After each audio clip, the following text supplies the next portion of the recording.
Hi everyone. In this video, we are going to talk about Monroe's motivated sequence. And for ELC 590 students, you are going to use this sequence for your persuasive speech.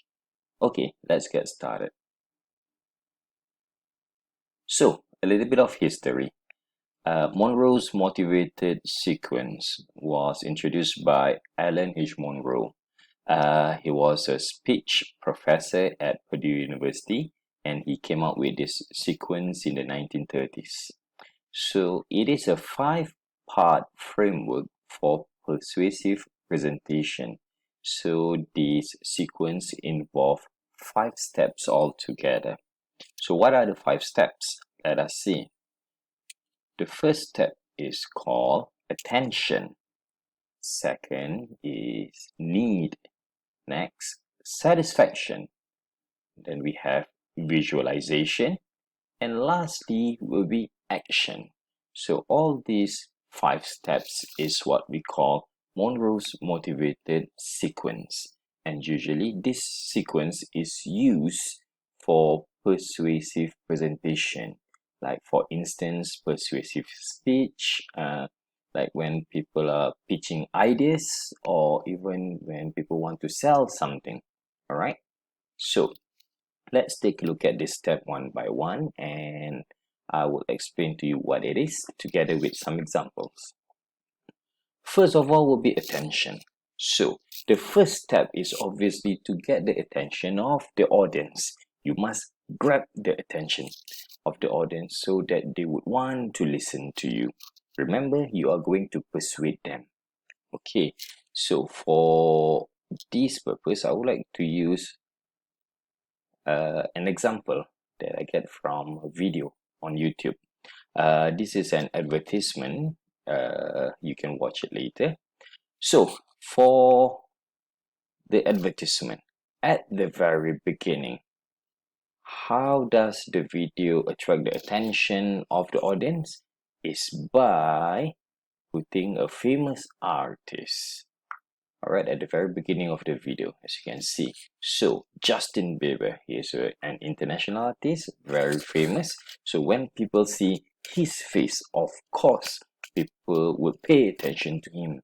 He has millions of fans all around the world. So his fans might want to watch the video entirely, the advertisement entirely. All right, so attention. Remember, the first step is to get the attention of the audience. So the second step in Monroe's motivated sequence is the need. All right. I always see the second step as you, as a speaker, giving a problem to your audience. You give them a set of problem that feels real, that is related to themselves, so that the audience would have the feeling or the need to listen to you. All right. So when you give them the problem and you relate the problem to the audience, they would think that, this is a big problem for me. I would want to listen to this speaker. All right. So the example is from the same video. So in the video, at the very beginning, they put Justin Bieber in front, and after that, Justin Bieber starts to talk about he's having some problem with his face. He has acne, scars, and so on. And he relates it to other people. The video shows some pictures of other people who having this acne, scars problem. So it shows that this problem is not only for Justin Bieber, but it is for everybody. It is real. This is a real problem. Okay, that is the second step. Now, the third step will be satisfaction. Now remember, in the previous step, you give them problem. Now it's time for you to give them the solution. So in the third step, satisfaction, you provide solution to the needs of your audience, right? So in the video, they said that acne is a real problem. Everybody is having it. So what is the solution? Ta-da! This product, this proactive solution 1, 2, and 3, this face washer can help you to get rid all of your acne, your scars, and so on. All right. So can you see the step now? First, they get the attention of the audience. Then they give the needs to why the audience need to listen to them. After that, they give them the satisfaction. They solve the problems. All right. So basically, they give the audience a problem and then they solve it themselves. All right. So that is satisfaction. Next will be visualization. So over here, you intensify the desire for the solution by asking your audience to visualize the benefits of the solution. All right. Meaning to say that tell them, if you listen to me, if you do this, if you buy this, if you learn about this, what would happen to you? You ask them to visualize. All right. So back to the example, here you see in the video, now Justin Bieber is like performing in a concert or something. So in the video, if you watch it later, he says that he feels a confidence of himself because he doesn't have any scars or acne anymore. So he is very confident, so he can perform, he can meet people. So over here in the advertisement, they try to show that if you get the product, these will happen to you, these will be the benefits. Try to visualize it. All right, visualization. And lastly would be action. So in the action step, the last step, you urge the audience to take action. Because why? That is your aim. In persuasive speech, you would like the audience to do something, maybe to learn something, to maybe to change something, maybe to or even buy something. All right. So in the video, all right, as you can see over here, and only at the end of the video, they ask the audience to buy the product. All right, and then they give you the phone number, they give you the price, they give you even more benefits. Free gift, 60-day money back guarantee.